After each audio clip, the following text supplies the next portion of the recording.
I think some of this, when I think about all this, I think a lot of it comes down to your state of mind in terms of what you view in terms of being a Sikh and what that role is. Because I've heard stories of, from people, some other friends who, they weren't really a practicing Sikh. They had short hair, and then they became Amritdhari.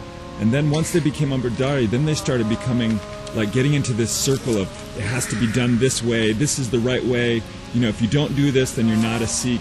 And it's not that, and when you get in that, a lot of times you don't know that this is the wrong way, I'm doing something that's wrong by putting this. We're so trained in a lot of the culture to think that this is, everything has to fit within this, instead of kind of looking at the universality of. That's a natural process of growth. When you find something that you know is true, and you experience it, there is a tendency to be very fanatic about it. And in that fanaticism comes that consciousness of judgment. So, fanaticism is a stage you go through. It's a stage you go through where you want everything to be only the thing that you have discovered. But in that fanaticism, the blessing is to develop your own depth of yourself and experience. Everyone is born a Sikh.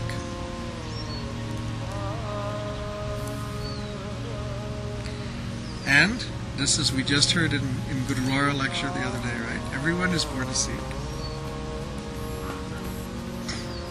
Some become Christians, some become Muslims, some become Jews. Some pretend to be Sikhs. And a very few know that they are Sikhs. It's not a lot. In Guru it says that only a few belong to the Guru. So you have to look into your own heart and understand who you belong to. That's a very personal decision.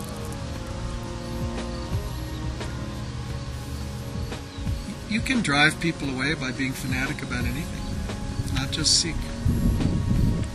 Have you ever come across somebody who is some kind of fanatic? They can be a fanatic about cars. All they talk about is Ferraris, Lamborghinis, and this car and that car, and they can't even make a paranta, and they can't even offer you a cup of tea, and they can't even have a human conversation.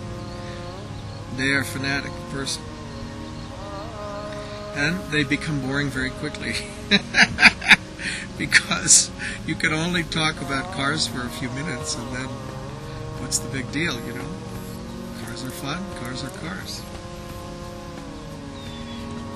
So, the fanatic stage you go through, and then you have to develop your depth. And in your depth you develop patience and tolerance and understanding and kindness and compassion and sensitivity and awareness.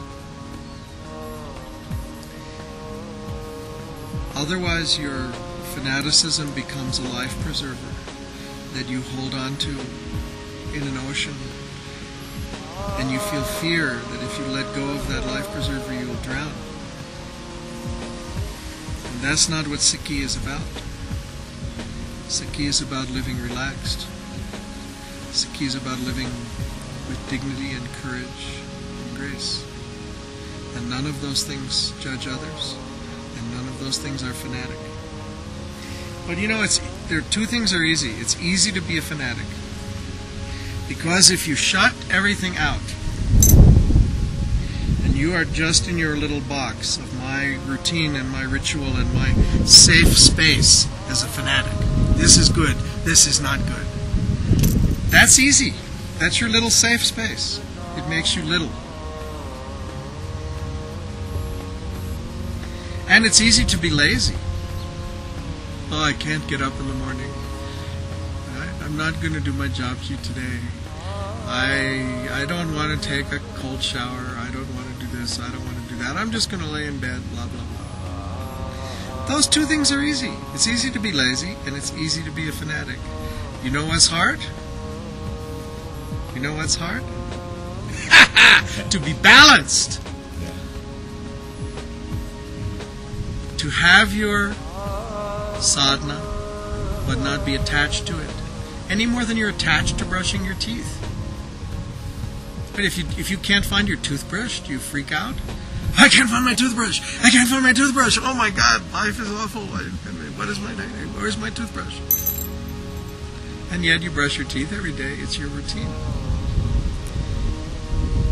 But when it becomes part of you, when it's in your cells and in your muscles and in your sensitivity and in your awareness, it becomes easy. It doesn't become something you have to hold on to, like a life preserver, that you have to protect yourself. It becomes who you are. And just to live in who you are, to be human, to live in that ray of light of your mental projection, is the highest blessing. And that's all Guru wants from us, to live as humans and to serve each other and to love each other. What else is there?